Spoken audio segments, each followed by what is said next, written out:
Hello, everyone, and welcome back to Standing in the Dark, a bi-weekly podcast series interviewing stage managers on Broadway, off-Broadway, and in regional theater. Today, we are with Perry Cline. Hello, Perry. Hi.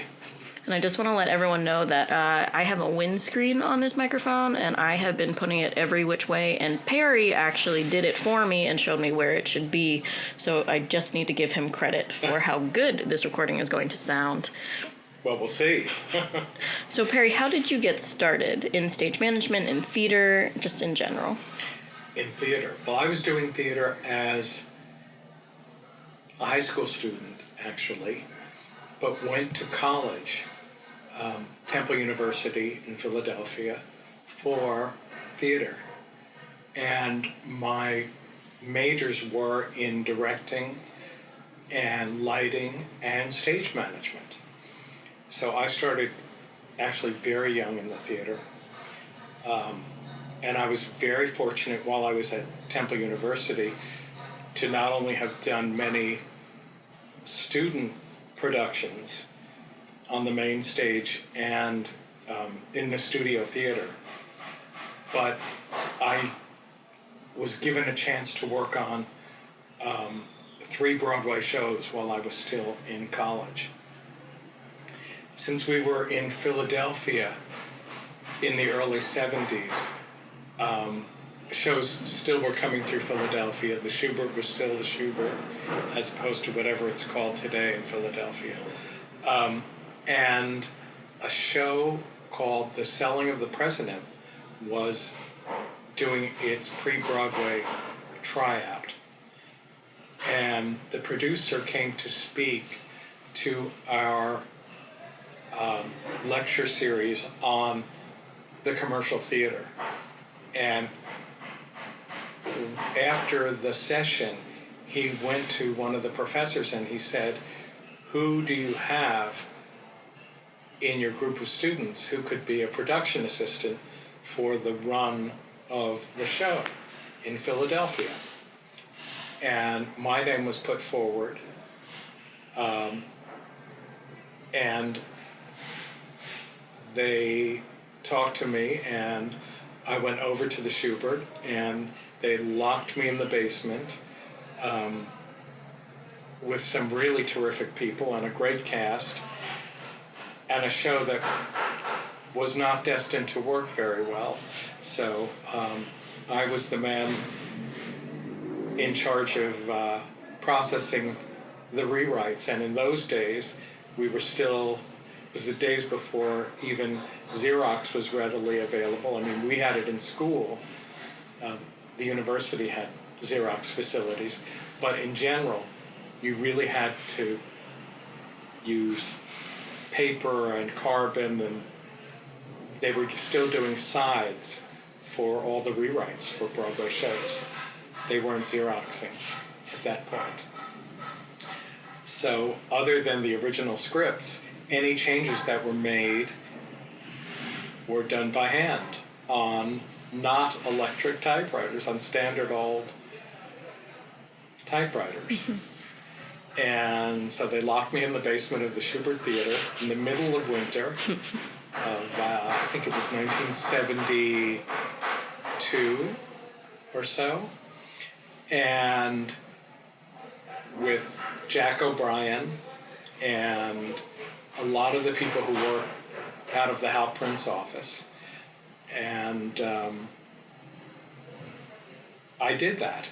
And then it just so happens that the lighting designer, Tom Skelton, became very ill during the Philadelphia run.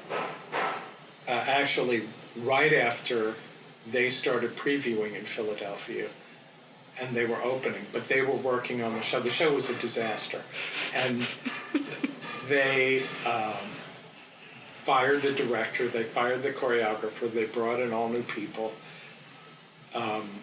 They actually moved, Jack O'Brien, who was one of the writers, moved into the director's slot.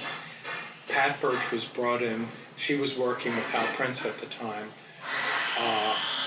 And he suggested that they come in and, that she come in, and she took over the musical staging and the choreography. It was a very odd show. It's based on the book, The Selling of the President. And what happened was the principals in the show, as I remember it, didn't sing until the finale. And all the chorus sang, and they did commercials for how to sell the president, which is like, this actually may be a show that would work today. But back in 1972, this was not something that was going to work. And of course, anyone who's ever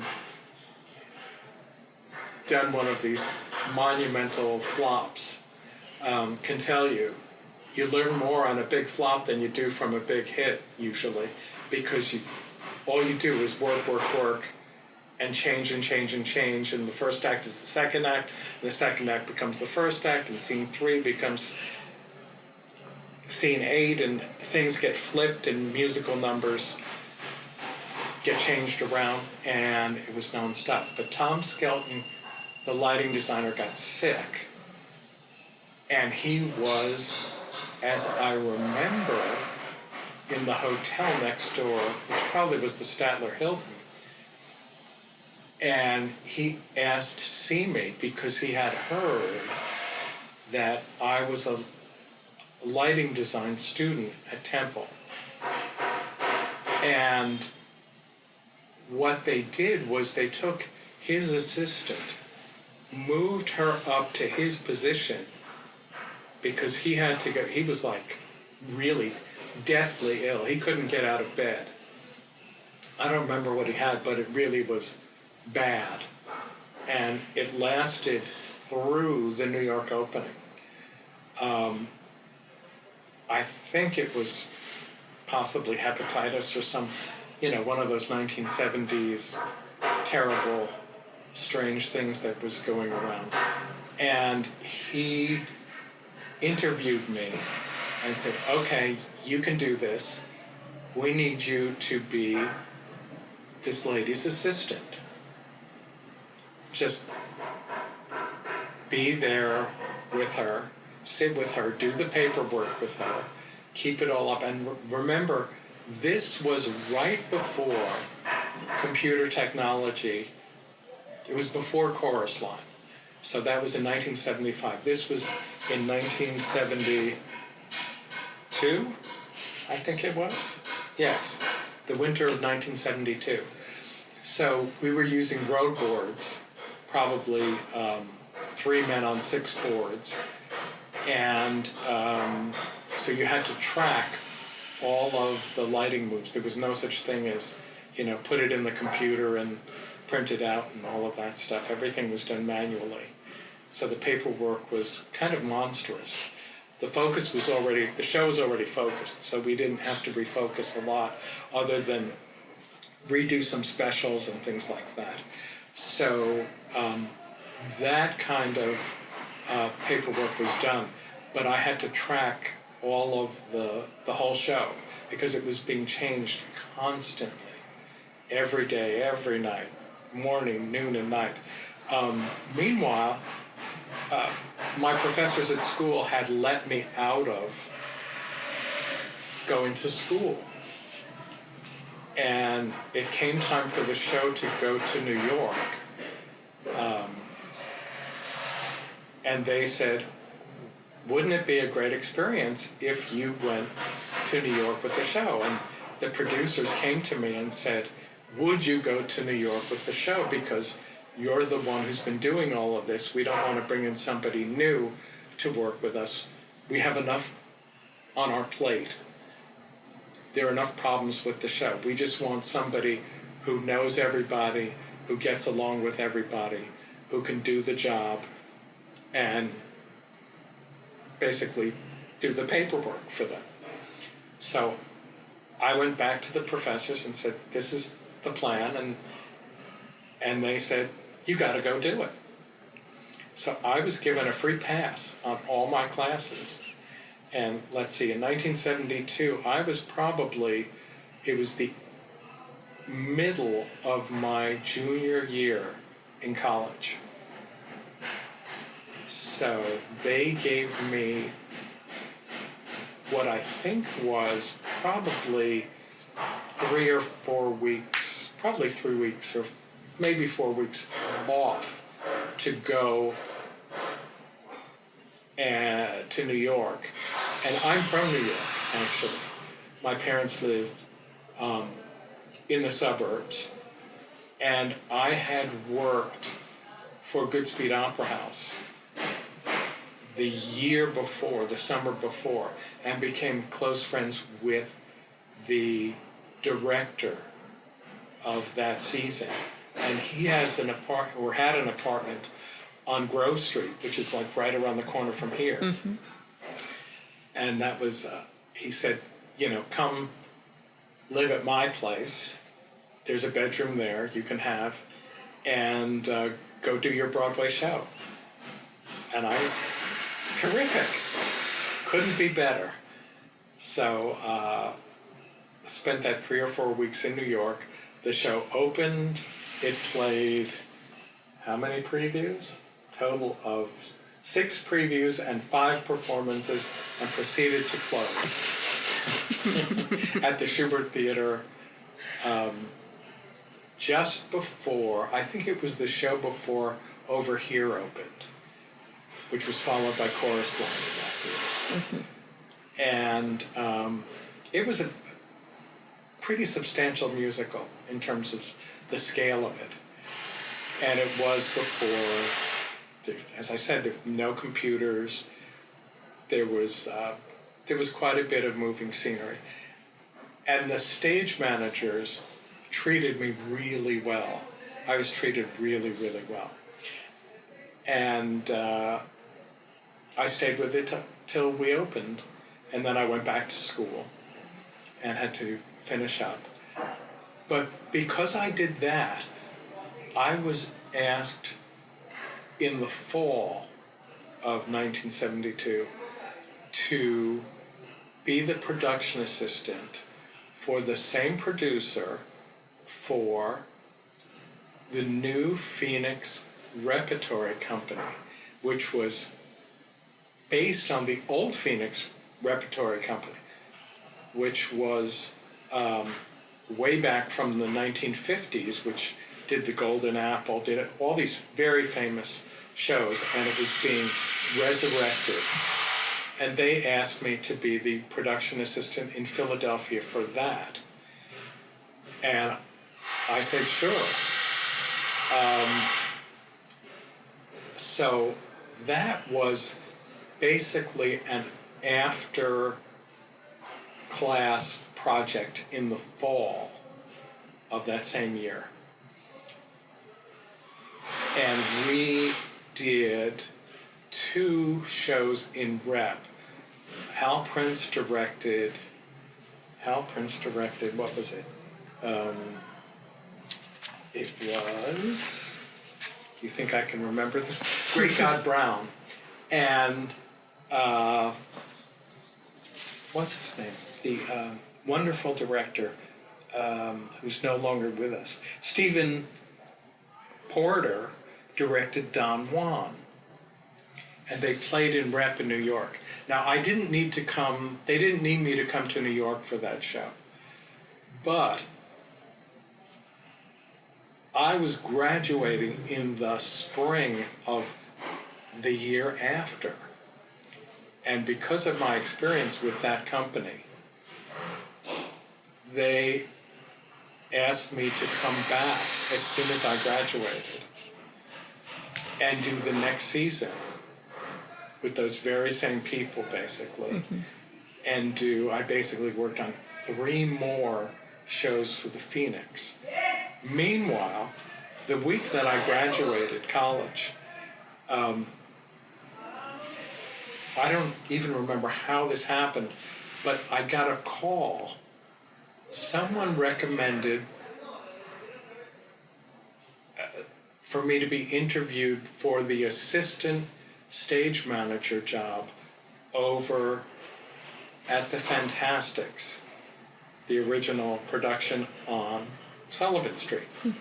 And that's how I know Peter von Meyerhauser, because Peter was the stage manager, and they had lost their assistant, who was basically someone who ran the lights for the show and did all the maintenance in terms of the lighting, because there were no stagehands.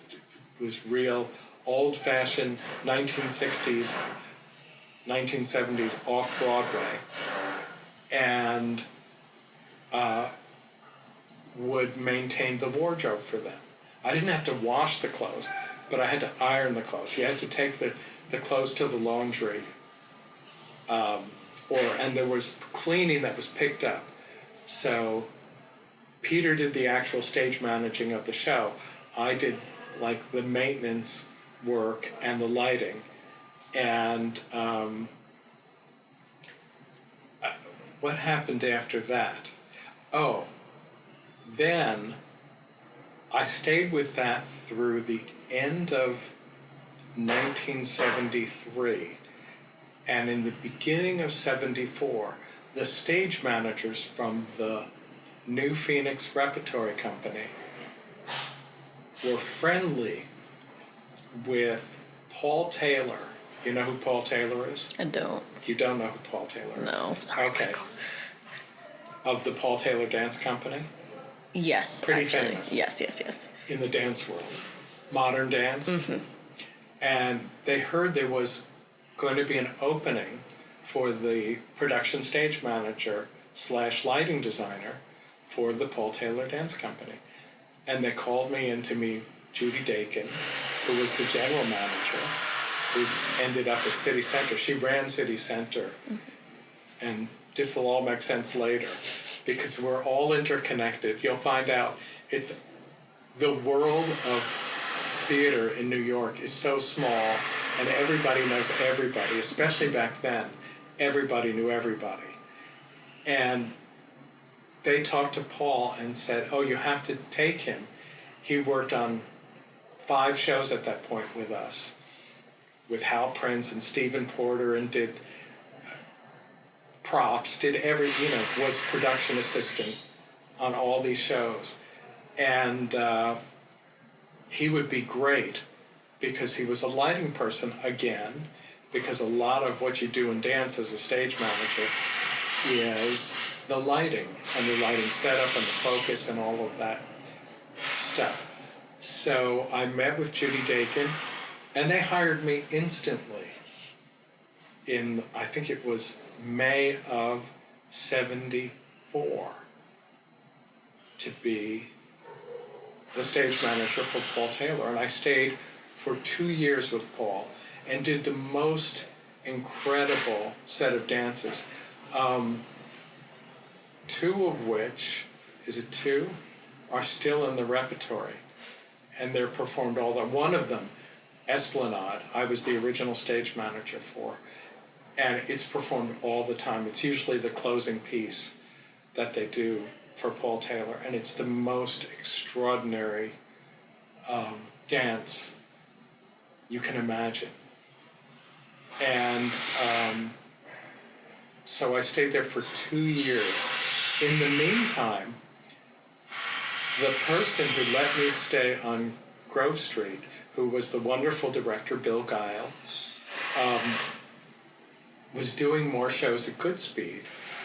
And he asked me at the same time, would I be interested in assisting him? Now, let's backtrack a little. When I was at Goodspeed, I went in as an apprentice in, I think it was the summer of 1971. And I did a lot of work in lighting on the first show that Bill directed. The second show I did wardrobe, which I had never done ever in my life, and it was a very bizarre, interesting prospect to do wardrobe. But the third show, which was a new musical, I think it was called Hubba Hubba or something like that. Bill asked me if I would be his assistant, because he had found out through talking with me that I was being trained as a director at Temple also. So I was still in college at the time. And he said, come and be my assistant. And you can take notes for me and do all of the stuff that an assistant director does on a new show. Because new shows are what I was really trained to do, new musicals especially. So Bill kept up his Goodspeed connection, and year after year he would go every summer and do like 3 shows for Goodspeed, some new productions, some revivals, some worked with all these great people. And it turns out in the summer of, I think it was 1975, which was my last year with Paul Taylor, I was still with Paul. And he said, could you come up to Goodspeed, take a look at this show we're doing called Very Good Eddie, because David Merrick is sniffing around and he wants to bring it to Broadway. And we're going, David Merrick wants to bring this little Goodspeed show to Broadway? And he said, yeah. So I went up, took a look at it. Very cute, very wonderful. Jerome Kern's score, really great people in it. And Bill said, now, when we go to Broadway, I want you to be my assistant on this. And I said, well, let's see. Paul Taylor, it's the summer. We're up at Lake Placid doing new dances, but come the end of August, we come back to New York, and then we're going to do a Broadway season, which I think was at the Lyceum, where we premiered Esplanade in New York, and then I'll be free. And he said, perfect. Go do your Broadway season for Paul Taylor, then come, as soon as that's over, come with me and do the assistant work on Very Good Eddie at the booth. And they were all incredibly protective of it, because they said, oh, David Merrick is a monster, he'll eat you up, he'll do you. David Merrick was so nice to me. It really was very interesting because he loved the show up in Goodspeed, really fought to protect it in New York. And it was, I would say, probably a pretty inexpensive move for him, because what he basically did was took the Goodspeed set and they brought it into a union shop and they kind of enlarged it, but it really was pretty much the same set. It was all the same cast. It was the same director. It was the same choreographer. And I was there with them and took the notes and got to meet the David Merrick people. And it actually was pretty much the same time that we were finishing up Paul Taylor on Broadway. And asked the general manager, Helen Nickerson, to come over and take a look at Paul Taylor, because she had never seen Paul's work. And they were just blown away by it. And after that, I had no problems with David Merrick, any of his people. I was treated really, really well. Had a place to stay in New York at that point, and was very, very lucky in that it was really one thing after another, and it was, while it was all somewhat related and related to stage managing, it was all the different aspects of stage managing. It was the directing, the lighting, all of those things that you have to be aware of, working with the producers, between the dance world and the theater world. Now, after Paul Taylor, I went off and did some. They were still doing kind of these large summer stock shows, and I vaguely remember I did a production of Zorba, and I did a production of what else was there? Roberta, which was hysterical. It was one of those shows. It was so awful. It was so ghastly. It ran over 4 hours on opening night. Oh, God. The curtain went up at 8, and the curtain came down at like 12:15. Oh, Lord.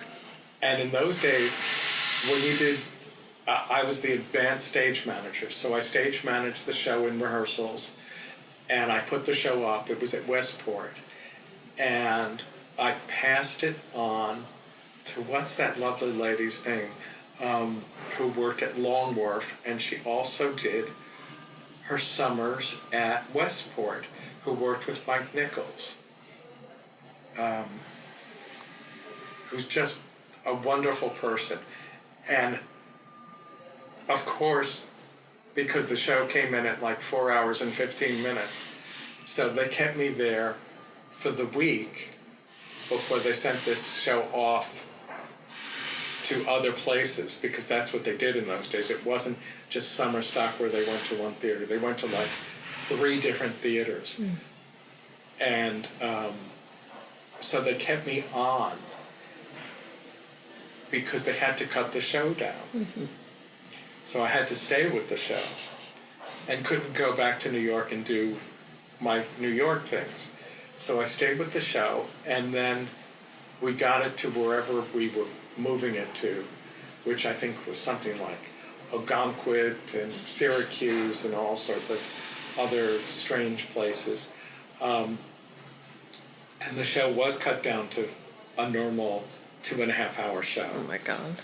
But then the producer said to me, now, we have this next show at Westport. Would you be interested in doing, the show's already up, would you be interested in advancing it?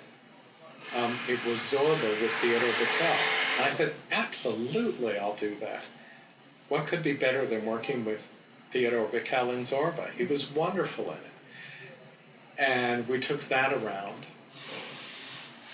And then I came back to New York, and because of my friendship with Jennifer Tipton, the lighting designer, and from Paul Taylor days, and Judy Dakin, who was the head of City Center, I was connected with the Joffrey Ballet during the heyday of the Joffrey Ballet.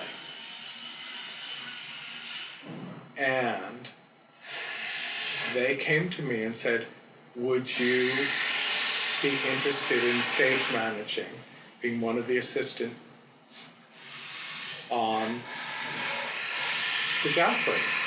I said, sure, I'll do that. So that fall, I went over to the Joffrey and worked with them, and I know I did a summer season because I did Ravinia, and I did a fall season at the City Center, and stayed with them through the next year, and had the great fortune to work with Agnes DeMille and Frederick Ashton and Jerome Robbins and all these great people, because it was the time in the 1970s when dance was, it was around chorus line time. And dance was the thing. And if you were a dance stage manager and you knew people and got into these kinds of jobs, you worked with everyone great from the dance world Broadway world, and the ballet world. So I did all of these Frederick Ashton dances, and I did the Rodeo revival that was very famous at the time with Agnes DeMille. I did the history of dance with Agnes DeMille. And we had a great time, even though City Center at that time, the rehearsal rooms were not air conditioned. So, and Agnes was getting up there in age. So one day after rehearsal, we found her lying on the floor. We thought, uh-oh, she's croaked or something. And we were like tiptoeing in and like going, what do we do now? Because we were in the middle of rehearsing this. And she kind of peeked out from like, she had a newspaper over her face. And she peeked out from under the newspaper and she goes, I'm not dead yet. Everybody get back to work. Oh, God. So it was an interesting year plus with the Joffrey that I spent. And what happened was, in the time from when I came to New York through my Joffrey days, I had worked as how should one put it, as kind of a slave for Kermit Bloomgarden, the very famous producer from the 1940s who produced Death of a Salesman, and in the 1950s, The Music Man. I would do odd jobs during the day for him. I don't know why I did this, but I agreed to, because he had heard that I was interested in eventually stage managing and producing. So he took me on. And then I worked, what happened then?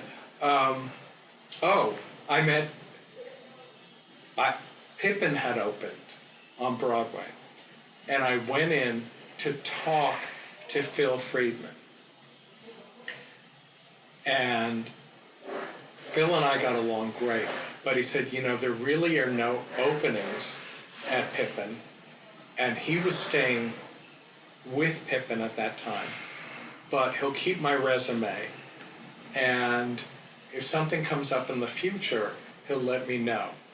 Now, the next show after Pippin, the next Fosse show, because Phil did all of the Bob Fosse shows. See, what you have to understand is back then, especially, it was all like a big family. When you worked for an office, whoever had the muscle, whether it was the director, the choreographer, the producer, whoever, whether it was Hal Prince or David Merrick or Gower Champion or Jerome Robbins, they worked with the same group of people all the time.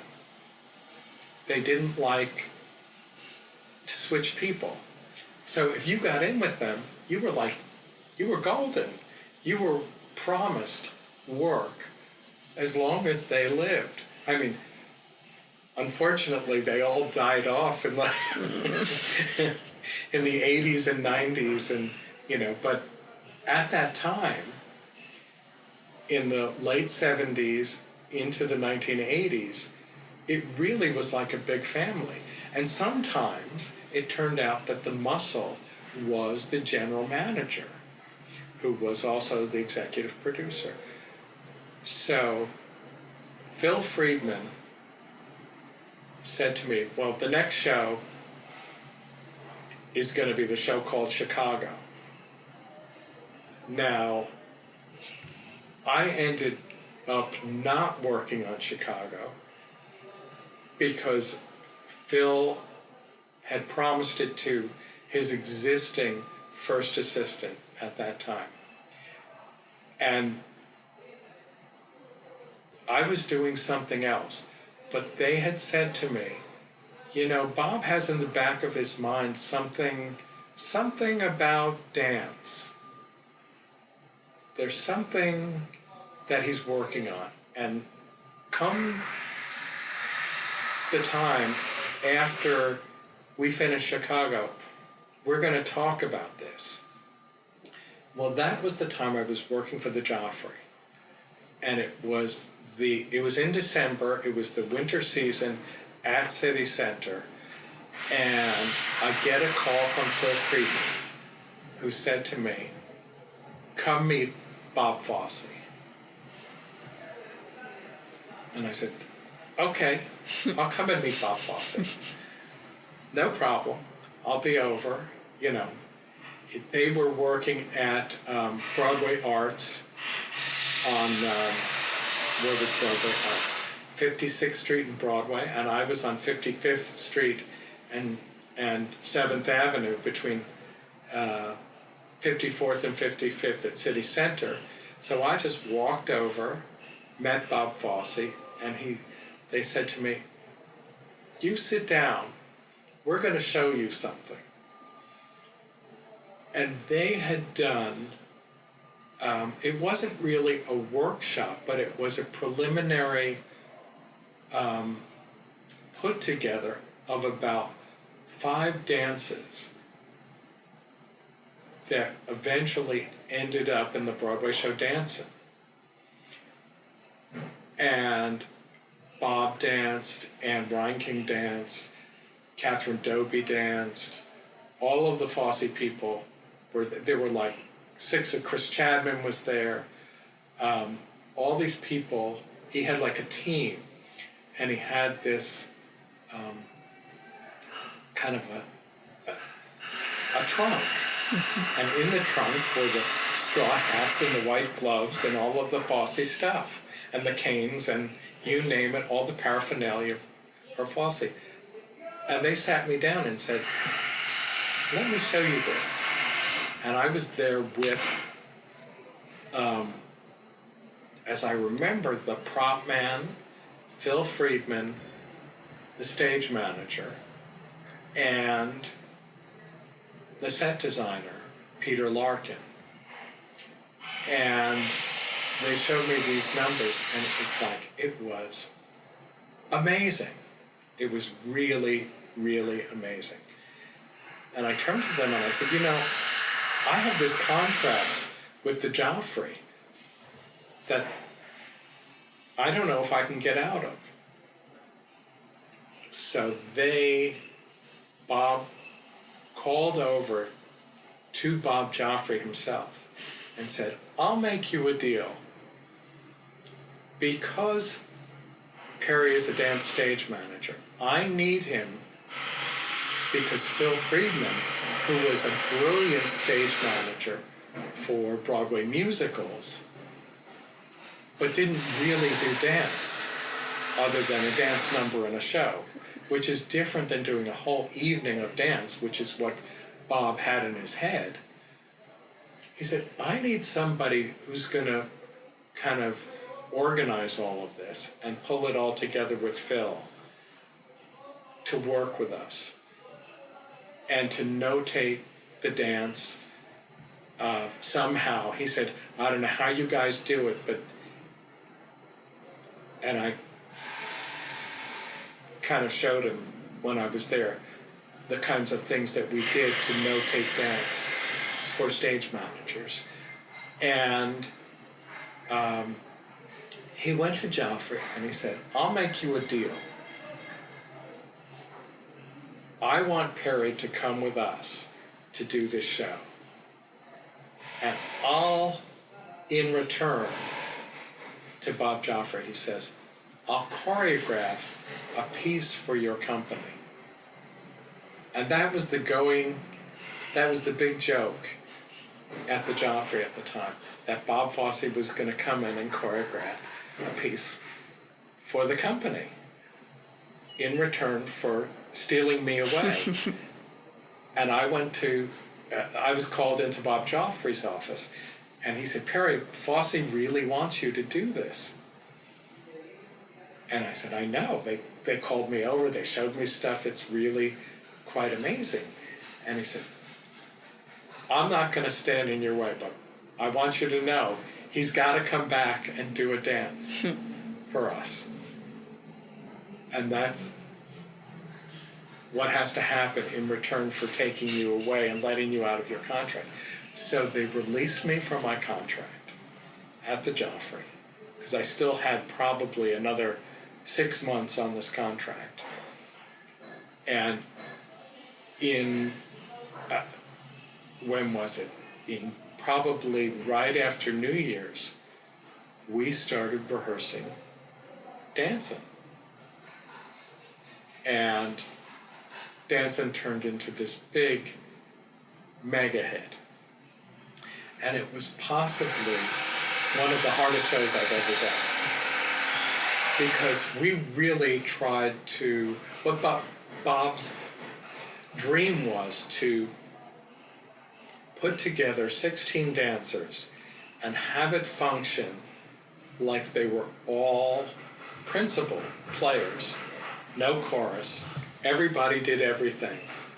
And we had to work it out with the union. We came up with this dancing contract because we had no chorus. We had no... So he said, you know, we need to sit down and figure out logistically how to do this. So we sat down with the union, got it all worked out. We started out with 2 swings. We ended up with 6 swings, of course, when we got back to New York, because on opening night in Boston, one of the lead dancers fractured his ankle on opening night on the last jump off stage that he did. No. And it was like he was coming right at me. I was standing in the wings, and it was coming right at me, and I went, uh-oh, this is bad. This is very bad. He ended up in the hospital. He was out of the show on the first performance in Boston, in the hospital, opening night. So the male swing had to go on. So, of course, we learned that this show is going to take more swings than we're allotted for. Now, nobody thought in a million years that dancing would run 4.5 or 5. I think it ran it probably ran 1,700 performances. No one ever in their wildest imaginations thought this show was going to run more than a year. Certainly not Bob, not the union, not anybody. It turned into, when we came back to New York, Bob worked everybody to death. It actually was one of those great experiences where the work paid off. We cut the show down to size. The 3rd act was way too long. It was in 3 acts. The 3rd act was way too long. We cut out huge pieces. We didn't really move stuff around a lot. You couldn't because of the way the show was constructed. But we just did nips and tucks, and everybody was worked every minute of every day that the union would allow us to work.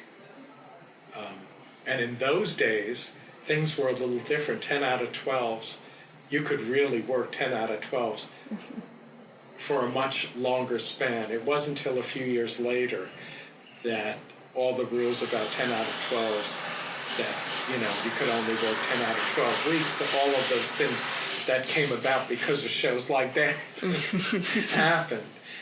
But, and we were on our own equity contract, so we were all worked to death, but the show was a major, major hit. And they came to me the day after it opened, and Marvin Krause said to me, we want you to stay with us. We don't want you, like, going back to the dance world or anything. I said, no, I'm not going back. So they offered me a really nice contract to stay with them. I think it's time to take a break. All right, if you want. Let's take a little break. All right, and then we'll pick up with all that jazz and all right. that.